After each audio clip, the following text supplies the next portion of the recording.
Baik, Ustaz, umur yang begitu muda, sampai ke tahap itu, mesti ada batu-bata asasnya. Mesti ada perkara-perkara yang menyiapkan jalan, kesediaan minda entah, supaya boleh terima idea-idea macam ni. Jadi kalau Ustaz Adam boleh ceritakan, apakah ajaran-ajaran asasi yang kita boleh kata berpunca daripada ajaran Wahabiah ini, yang memudahkan entah untuk sampai ke tahap yang tersebut tadi tu. Okey. So, ini masuk ke dalam core perbahasan kita. Okay, yeah. Dia kembali kepada apakah perjuangan Muhammad bin Abdul Wahab itu sendiri. Perjuangan Muhammad bin Abdul Wahab diringkaskan kepada beberapa perjuangan. Yang pertama, tauhid. Yeah. Bila kita kata macam ni, memperjuangkan tauhid, oh baguslah memperjuangkan tauhid. Mu'tazilah pun prinsip dia tauhid al-adal. Betul, tauhid al-adal. So, jangan tertipu dengan al-ibarat wal-musammayat dengan jenama. Tapi lihatlah kepada haqiqah al-ma'ani, hakikat dan intipati, isi kepada apa yang dia nak cuba bawa sebenarnya, dan praktikal. Tak boleh literal lah. Ya, tak boleh literal lah. Dia pun satu isu. Literal, tak boleh literal. So, yang pertama sekali adalah tauhid. Tapi pemahaman tauhid yang dibawa adalah yang muskil, yang membawa kepada ekstremisme dan pengkafiran, adalah pembahagian tauhid kepada rububiyah dan uluhiyah.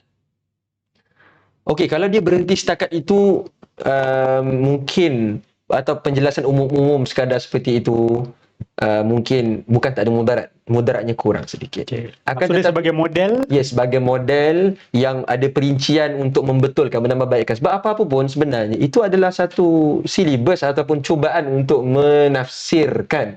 Dia bukannya satu agama Allah Subhanahu Wa Taala nadinu bihi yang maksudnya tak boleh dikritik langsung. Dia adalah taksim ilmi sebenarnya. So dia boleh dikritik.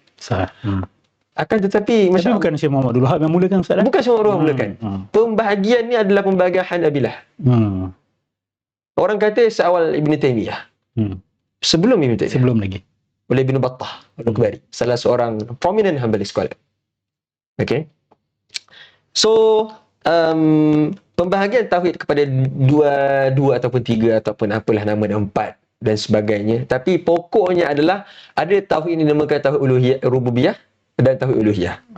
Tauhid rububiyah ni adalah percaya Tuhan yang mencipta, mentadbir alam secara umum.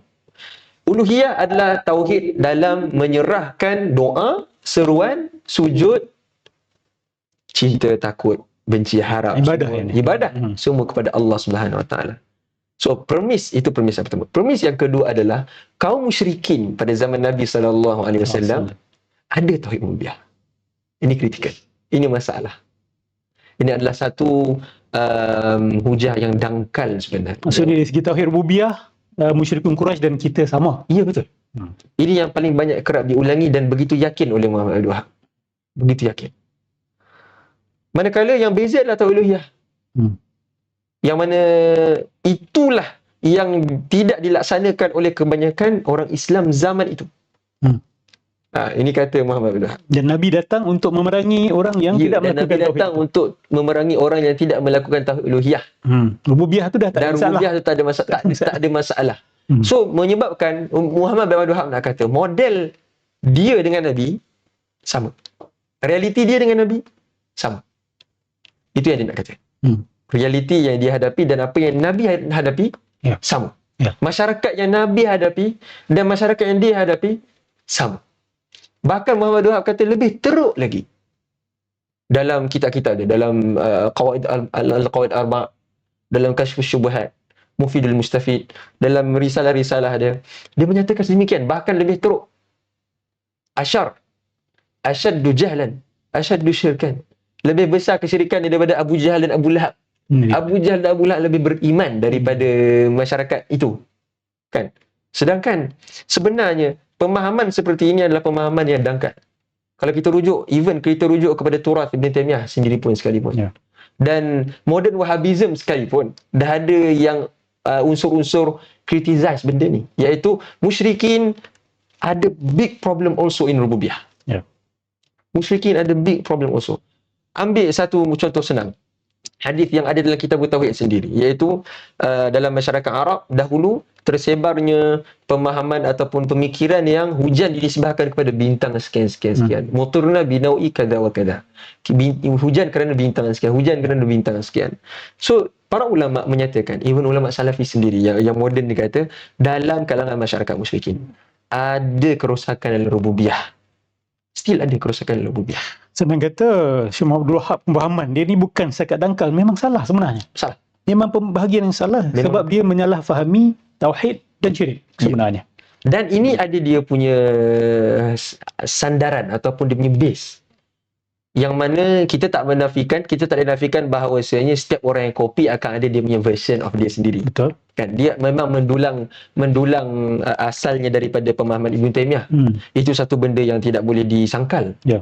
Sebab tu bila kita tidak boleh untuk menyangkal dapatan-dapatan Datuk Ayub Khan yang mengatakan ekstremism ada punca daripada Muhammad Abdul Wahab dan Muhammad Abdul Wahab ada punca daripada Ibn Taymiyah. Kan? Orang pun cuba kata, Ibn Taymiyah ni adalah orang yang damai dengan musuh dia. Yes, that is his approach. Itu adalah dia punya practical. But the idea never died. Yes. Yang mati adalah dia sendiri. Ya, dia dengan musuh dia, Khnaya, benda makhluf dan sebagainya. Memang baik, betul. Tapi idea yang diwariskan tak pernah mati dan boleh dimodify oleh orang lain. Admired by other people and modified.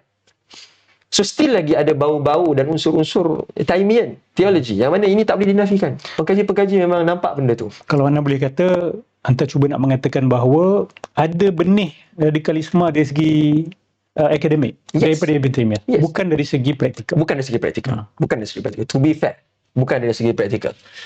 So itu yang pertama berkenaan dengan rububiyah. Dan bila kita melihat bahawasanya orang-orang musyrikin sebenarnya mereka memang langsung tidak mengenali Allah Subhanahu wa taala. Nama Allah Subhanahu wa taala hanyalah mainan di mulut-mulut mereka. Hanyalah mainan. Hakikat sebenar-benarnya, wa ma yu'minu aktsaruhum billah. Allah Taala kata, wa ma yu'minu aktsaruhum billah illa wa hum musyrikun. Tidaklah mereka semua beriman kepada Allah, melainkan kalau ada pun mereka sekutukan Allah dengan nama-nama yang lain, yang mana kenapa jadi macam tu? Sebab haibah dan wibawa Allah tak ada dalam jiwa mereka. Tak ada langsung. Ada istighfaf, ada unsur merendahkan Allah, sabuddin, mencela Allah. Mencela Allah. Wala tasubbul ladzina yad'una min dunillahi fayasubballahu adwan bighairi ilm. Janganlah cela berhala-berhala ketika awal dakwah, lantas mereka tergamak untuk mencela Allah Subhanahu. Jadi mana rububiyahnya di sini? Mana rububiyahnya kat sini? Kan? Mana rububiyah yang didakwa di sini yang katanya masyarakat sekarang lebih elok, lebih masyarakat dulu yang itu lebih baik, lebih elok dan sekarang lebih teruk. Mana di sini?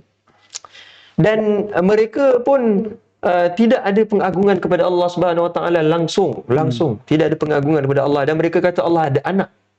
Kalau kita perhatikan selepas daripada ayat Allah Subhanahu wa taala, ma na'buduhum illa yaqribuna ila Allahi zulfa, selepas itu Allah Taala counter tentang kalaulah Allah Taala nak ada anak. Kan Allah Taala counter tentang anak. Itulah isu kemusyrikan orang musyrikin dalam surah Az-Zumar. Qul huwallahu ahad. Qul huwallahu Allahu samad. So itulah yang kaum musyrikin dahulu. Kemusyrikan mereka, kalau kita baca kajian-kajian daripada barat, yang mana kita tak boleh menafikan barat memang ada satu yadutulah tangan yang begitu besar. Ini era mereka. Ini era mereka. Era mereka dalam kajian yang mana umat Islam sendiri menyia-nyiakannya, okey. Tapi sekarang alhamdulillah sinar dah ada. Alhamdulillah. Bahawasanya musyrikin pagans waktu tu adalah tadakhul, maksudnya pinjaman-pinjaman ataupun asimilasi daripada paganism Rome, paganism Greek. So mereka saling ada kaitan. Mereka saling ada kaitan. Dan antara perkongsian mereka adalah Allah ada anak. Yang mana itu takkan disebut oleh orang Islam zaman sekarang. Walaupun orang tu pergi ke kubur, istighatsah kat kubur, mereka tak akan kata Allah ada anak. Mereka tak akan kata Syekh Abdul Qadir Jilani Tuhan. Okay? Mereka tak akan kata Syekh Abdul Qadir Jilani Tuhan. Tak akan kata macam tu. Jadi mereka orang musyrikin dulu kata ini Tuhan. Ini Tuhan-Tuhan kecil. Ini adalah Tuhan-Tuhan mini gods. Mini gods di sekeliling Allah Subhanahu wa taala. Dan ada independence. They are independent. They are independent. Sebab itu Allah Taala bantah. La yaduruhum wa la yanfa'uhum. Sebab mereka anggap itu memberi naf'at dan dhar. Itu memberi manfaat dan mudarat. Manakala orang zaman sekarang Tidak ada orang, bahkan orang-orang yang jahil pun, itu pun dimaafkan orang yang jahil. Mereka akan begitu yakin dan tersemat dalam jiwa mereka, memberi manfaat dan mudarat adalah Allah Subhanahu Wa Taala. Kan? Itu tersemat dalam jiwa mereka. Okeylah, kita nak kata mereka salah pun. Tapi apa hawa untuk mensyirikkan dia? Betul. Mengeluarkan orang daripada sunnah. Daripada sunnah bid'ah. Syai'un azim. Naam. Kata ulama salaf. Naam. Ini kan lagi mengeluarkan orang daripada tauhid kepada syirik. Naam. Lebih-lebih lagi. Bahkan kata para ulama, memerlukan martabat ijtihad untuk takfirkan orang. Dan itu adalah kerja qadhi. Okey. Jadi itu yang pertama, berkenaan dengan tauhid, rububiyah, uluhiyah,